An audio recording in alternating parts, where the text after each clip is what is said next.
الذی اسرا بعبدہ، اسرا بنورہ نہیں، اسرا بعبدہ۔ عبد کس کو کہتے ہیں؟ روح اور جسم ملے تو عبد بنتا ہے۔ علماء فرماتے ہیں یہ خواب دی گل ہویا تے اللہ سبحان نہ فرماویا، جب سبحان آتا ہے تو اس کا مطلب ہے کوئی بہت بڑی عظمت والی بات ہے جی۔ اگر خواب کی بات ہوتی تو مشرکین اعتراض بھی نہ کرتے، مشرکین اعتراض بھی نہ کرتے، وہ اعتراض کر رہے ہیں اور اللہ فرما رہا ہے سبحان سبحان، پاک ہے ذات اللہ کی، اب ڈاؤٹ کی، اب ریب کی، اب شک کی، اب انکار کی گنجائش نہیں۔ اللہ کہہ رہا ہے میں جو لے کے جا رہا ہوں سبحان الذی اسری بعبدہ۔ سر سید احمد خان نے نہیں مانا اس واقعہ کو۔ سر سید احمد خان نے کیا کہا کہ جی اقصا کا مطلب ہوتا ہے دور، لغت کا وٹا لگا ہے ٹھوکر کھائی ہے۔ اقصا کا معنی دور بھی ہے جی، لیکن آپ پوچھو گے حضور کے صحابہ سے، آل بیت سے جی کہ ذرا بتائیں اس واقعہ کا شان نزول کیا ہے جی، اقصا سے کیا مراد ہے؟ احادیث کا ذخیرہ بھرا پڑا ہے دلائل سے۔ مشرکین نے پوری جانچ پڑتال کی، انہوں نے پوچھا بتائیے مسجد اقصی کی شتیر کتنے ہیں، کھڑکیاں کتنی ہیں، روشن دان کتنے ہیں؟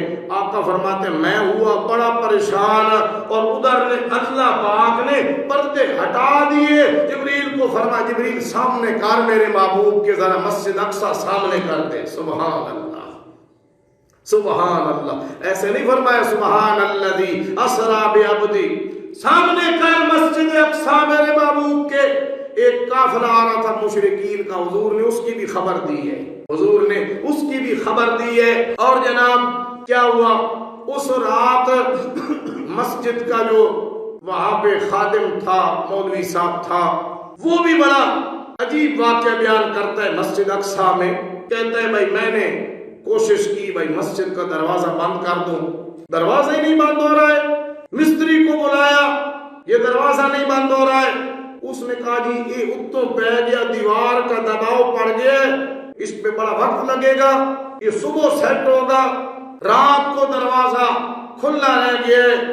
اب آپ نے یہ بات بھی سنی ہے کہ جس جگہ پہ پہلے انبیاء کے جانوروں کو باندھا جاتا تھا سواریوں کو، ایک پتھر موجود تھا، جبریل امین نے وہ پتھر کہیں سوراخ بھی بیچ میں، اتنا جو فترہ کا عرصہ گزرا ہے تو وہ جو سوراخ تھا نا وہ بند ہو گیا، جبریل امین نے ادھر انگلی لگائی ہے، وہ سوراخ دوبارہ کھل گیا، وہاں براق کو باندھا گیا ہے۔ نبی نے سارے نبیوں کی امامت کرائی ہے، امامت کرائی ہے، تو صبح ان کا جو پوپ وہ پادری تھا نا، وہ کہتا ہے لگتا یوں ہے بھائی رات کو ہماری اس مسجد میں، نورانیت سے بھی پتہ لگ رہا ہوگا کہ ہماری اس مسجد میں اللہ کے نبیوں کی جماعت آئی ہے، اور صحیح بات بھی یہی تھی کہ سارے نبی آئے ہوئے تھے، اور اللہ نے حضور کو انبیاء کا امام بنایا۔